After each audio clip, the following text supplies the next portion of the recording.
Camera. Camera set. And background. Action, Blake.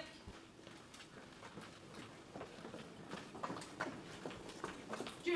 I promise you, you have absolutely nothing to be scared of, okay?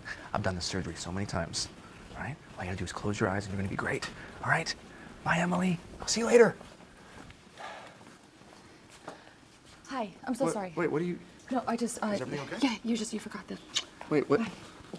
No, babe, this isn't mine. I know, I happen to love you too.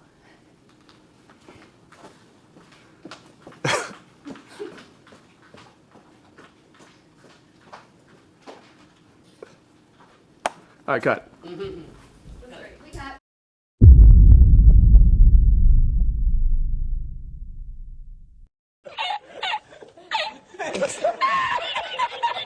Blake Lively accused Justin Baldoni of unscripted, inappropriate kissing on the set of It Ends With Us. Then his lawyers released footage showing Blake adding an unscripted kiss that wasn't in the script. She performed it in every take. The scene was later deleted from the film. That 1-minute clip is destroying her entire lawsuit. Here's how we got here.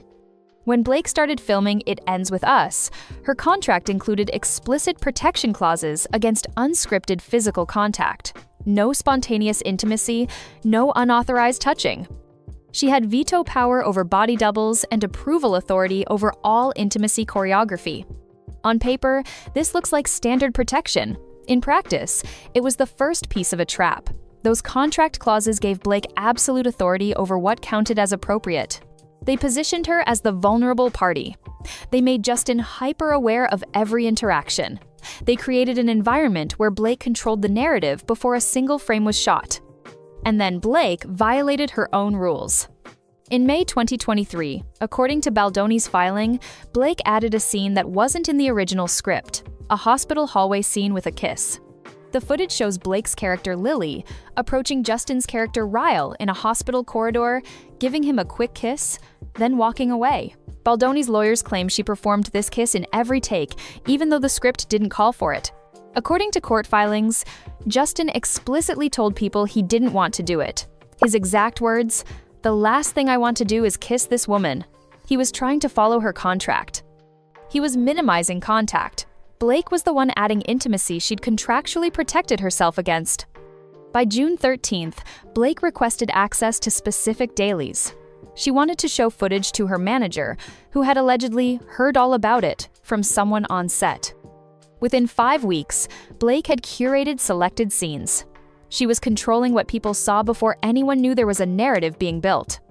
And the timeline suggests this was coordinated.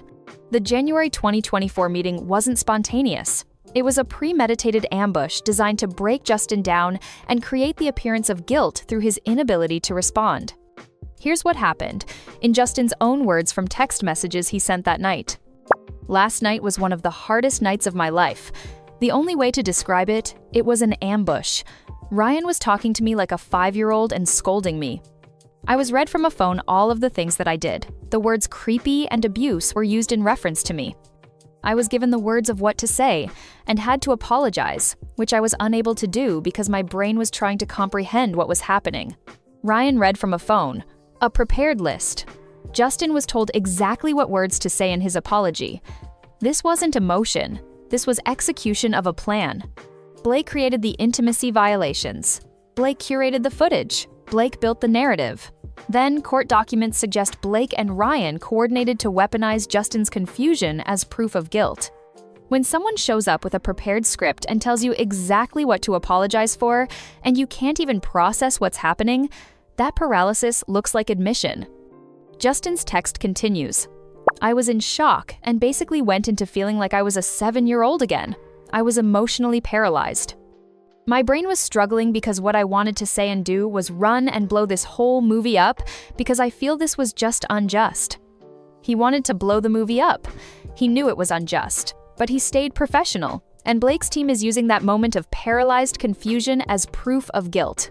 But Baldoni's team argues the testimony was coordinated.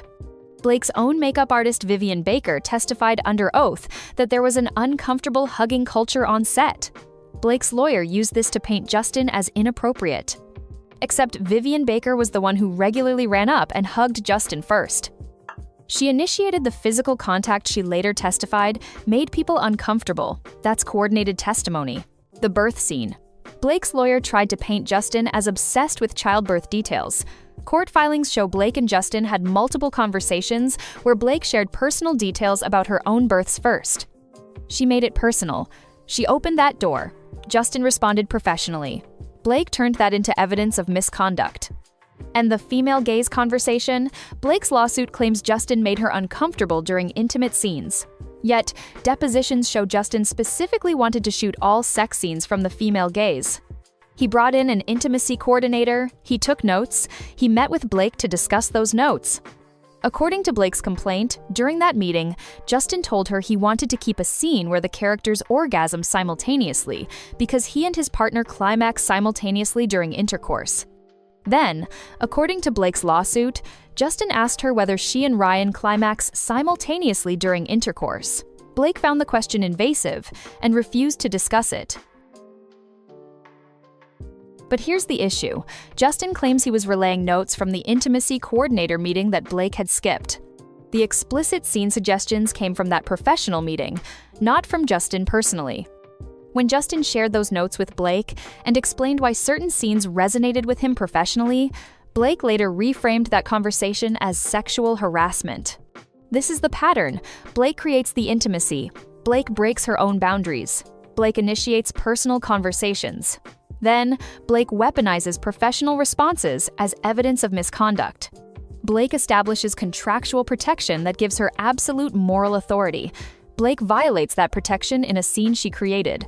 According to Baldoni's defense, Blake created the intimacy concerns. Blake curated the footage. Blake built the narrative. Court documents suggest Blake and Ryan coordinated. Blake files a lawsuit 8 months later accusing Justin of the behavior she orchestrated. And it would have worked. Who questions Blake Lively when she's backed by Taylor Swift, Hugh Jackman, and a coordinated media blitz? Justin Baldoni's lawyers, apparently. They found the footage. The deleted hospital scene filmed before the Hollywood strikes. That 1-minute video shows Blake actively initiating and directing the very intimacy she later claimed made her uncomfortable. The video shows her adding the kiss. The video shows her in complete control. Let's just watch that clip one more time to refresh our memories. Blake approaches Justin in a hospital corridor. She kisses him. She walks away. He calls cut. This scene wasn't in the script. Blake added it. Blake performed it repeatedly. Blake later had it deleted from the final film. Now a federal judge has the footage Blake oversaw, performed, and then buried. And that footage doesn't show harassment. It shows orchestration. It shows a woman breaking her own contractual protections and then 8 months later suing someone else for it. Now that footage is evidence. And Blake's narrative? It's circling the drain with one heel still on. She didn't just break the rules. She made them, broke them, filmed it, buried it, and sued the director for the ashes. This isn't misconduct. This is theater with a vengeance clause. And somewhere between the kiss she added, the scenes she deleted, and the lawsuit she filed, Blake Lively stopped being the protagonist and started looking a whole lot like the director of her own disaster. This wasn't a hostile set, it was a rigged set. She wrote the role of victim, then couldn't stick the performance, and now the receipts are rolling. Time-stamped, multi-angle, and unbothered by publicists. You can't gaslight a hard drive. You can't intimidate a playback monitor. And you can't sue someone for a scene you designed. This wasn't a lawsuit. It was a monologue with no rehearsal, no credibility, and no way to survive playback. The credits are rolling, and she's not the hero. That's my opinion!